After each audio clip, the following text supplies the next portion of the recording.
Hello বন্ধুরা, কেমন আছেন? আশা করি আপনারা সবাই ভালো আছেন। আমিও আপনারা দোয়া আশীর্বাদে ভালো আছি। ওই যে সকালবেলায় বাড়িতে মাছ নিয়ে আসছে, আমি লইয়াও দেখেন মাছ কাটা, মানে মাছ কাটা শেষ বাদে আমি চান টান করিয়া ঠাকুর দিয়াও দেখেন ভাতও বসাই দিছি। আমি ভাত রান্না বসাই দিছি, তারপরে তরকারি কি রান্ধি আপনারা দেখাইম। তারপরেও দেখেন চাও বসাই দিয়েছে। সকালবেলা চা না খাইলেও ভালো লাগে না। তারপরেও দেখেন চা। আর আপনার কাছে অনুরোধ রইল, আপনারা ভিডিও না টানিয়া সারা ভিডিও দেখেন, তাইলে বুঝতে পারবেন কি হয়েছে না হয়েছে।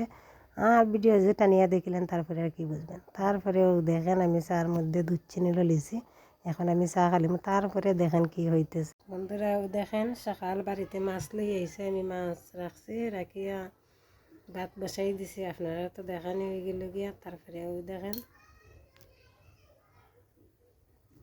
এখন চা খাইমু, আপনারা সবাই সাথে দেখেন। 9টা বাজে এখন।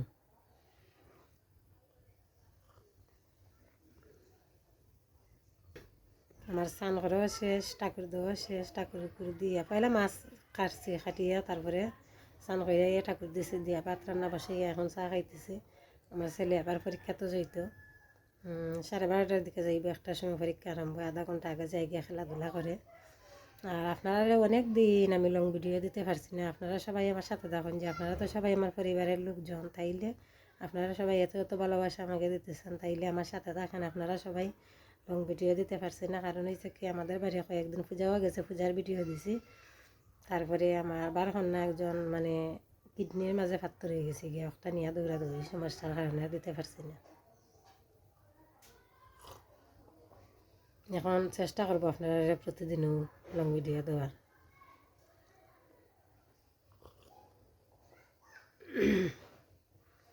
আপনারাও কমেন্ট করে বলে দিদি লং ভিডিও দাও, লং ভিডিও দাও, তাই জন্য লং ভিডিও দিতেছি আমি। আর আমরা তো গ্রাম এলাকা, আমরা তো টাউন এলাকা না, গ্রাম এলাকা। মানে বাচ্চাদের খাওয়া খাওয়ার লাগে মুখে বয়স দেওয়া যায় না, কম দেওয়া লাগে। আর মুখে মানে নিজে সরাসরি মুখ দিয়ে মারতে মানে বয়সটা কম দিয়ে, কারণ হয়েছে কি আমাদের বাচ্চাতে বেশি চিল্লা করে বয়স যায় আগে। মাথার লাগে কি আমি মানে রেকর্ড দিলেই সবসময়।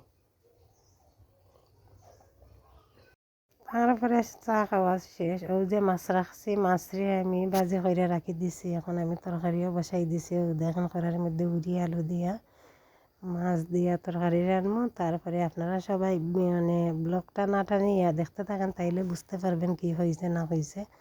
তারপরেও দেখেন আমার এখন একটু মানে আর একটু আমাজরে মানে মজাইয়া তারপরে ও দেখেন ঝুল দিয়ে দিছি। আর মাছগুলা পরে দিব, জাল উঠলে বাদে এই দেখেন আমি তরকারি বসাই দিয়েছি আমার বাচ্চাদের কারণে অল্প ঝুল দিয়ে। তারপরে ওই দেখেন বন্ধুরা, চা খাওয়া বাদে আমার রান্না বান্না শেষ করে, খাওয়া দাওয়া শেষ করে দুপুরে একটু ঘুমাই নিয়েছিলাম,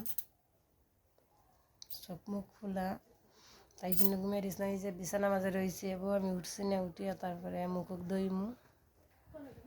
দইয়া তারপরে উঠিয়া বিকাল উঠান ঝাড়ু দিমু, ঘর ঝাড়ু দিমু, পানি আনমু, বাসন ধুইমু, সব কিছু কাজ সারিয়া তারপরে রাতের চিন্তাধারা করবো। রাতের তরকারি ভাত রয়েছে, এগুলো গরম করে খাইয়ে নিমু। আমি তো বলে দিছি আপনারা একবারও রান্না করি। তারপরে আর কি ঘুমাইছিলাম আর কি একটু কি পড়ছি। ছোটো ছেলেও আছে, মানে 5-এ ঢুকেছে গিয়া। বড় ছেলে এখন স্কুল থেকে আইছে না, 4টার সময় আইব। তাই জন্য ভাবলাম আমি একটু ঘুমিয়ে পড়ি। এই যে ঘুমিয়ে পড়িয়া বিছানা তো রয়েছি, আপনার সাথে আমি শেয়ার করতেছি। জানি না আপনারা মাঝে কীরকম লাগবো আমার ব্লগটা, কারণ হয়েছে কি আপনারা বলবেন বিছানাত রয়েছেন, শুয়ে ব্লগ করতেছেন। এগুলা মানে কিছু না, মানে শেয়ার করলে আপনার সাথে ভালো সব কিছু। তারপরে এখন উঠিয়া হাত মুখ ধুইয়া তারপরে একটু চা খাইমু। চা খাইলে মানে ঘুমের লাগটা পুরা যাইব। 4টে হয়েছে না, 4টে আর কিছুটা বাকি আছে। আমার ছেলে আইছে না, বুঝুন না। মানে এখনের দিন আইছে, মানে ঠান্ডার মধ্যে খালি ঘুম করে। দুপুরে আমি ঘুমাইও না, কারণ হয়েছে কি দুপুরে ঘুমাইলে রাত্রে 1টা 2টা 3টে হয়ে যায়, আমার ঘুমের ধরে না। আজকে নিরাই খালি ঘর মানে ঘুম লাগি গেছে গিয়া, মোবাইল টিভিয়া ঘুম লাগি গেছে, ঘুমাই দিয়েছে। আর এখন কিতা সানটান কইরা কাপড় দেখেন সকালে রোদিত দিছে মানে এখনও শুকাইছে না বাড়িতে রোদ তো একটুকু লাগে না তারপরে গরমের দিন হইলে ফ্যান চাইলে দিলে হইলে শুকাই যায় ঘরের মধ্যে আর ঠান্ডার মধ্যে শুকাইতে চায় না ঠান্ডা দিন তারপরে আর কি তাইলে আমি আজকে মানে এই পর্যন্তই ব্লগ করলাম আপনারা যদি ভালো লাগে লাইক কমেন্ট করতে ভুলবেন না আপনারা সবাই ভালো থাকেন সুস্থ থাকেন ওকে সবাইকে